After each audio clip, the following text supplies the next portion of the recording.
Les participants à cette rencontre se sont convenus sur une franche collaboration entre les professionnels des médias et les responsables administratifs au sein des provinces du pays. Cette rencontre, qui a réuni les responsables des médias et le gouverneur des provinces, a été motivée par un certain climat de méfiance qui a caractérisé dans le passé certains responsables administratifs et les professionnels des médias. Le ministre en charge de la communication, Nestor Bahumukunzi, indique que cette entente permettra au pays d'affronter les élections de 2020 dans l'apaisement. Cette réunion vient effectivement en prolongement de 4 autres réunions qui avaient fait rencontrer les responsables des médias, les journalistes qui travaillent dans différentes provinces avec les responsables provinciaux pour justement échanger sur comment les médias, les journalistes et l'administration pourraient collaborer davantage en vue de réussir l'action de communication autour des principaux programmes du gouvernement avec un accent particulier sur 2 programmes. J'ai nommé les élections de 2020, mais aussi les activités de la commission Vérité et Réconciliation.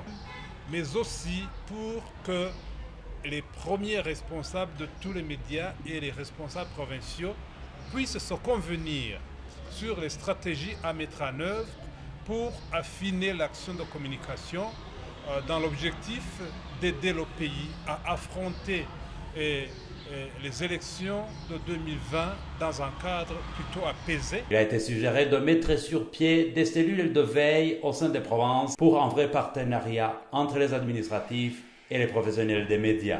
Les cellules de veille au niveau des provinces sont à créer parce que ces cellules permettent aux acteurs d'intervenir avec confiance et avec efficacité. Ces cellules de veille doivent se former en fonction des défis de chaque province. Si c'est une province qui fait face régulièrement à un déficit alimentaire, il est clair que la cellule de veille va se constituer sur base de l'expertise en matière de la lutte contre l'insécurité alimentaire et la nutrition. Si c'est une province qui fait face à un défi de déscolarisation, il est très clair que ces cellules vont se créer en fonction de l'expertise en matière de scolarisation. Beaucoup d'intervenants sont revenus sur le renforcement des capacités de ces 2 groupes afin d'affiner leur collaboration pour le bien-être du pays.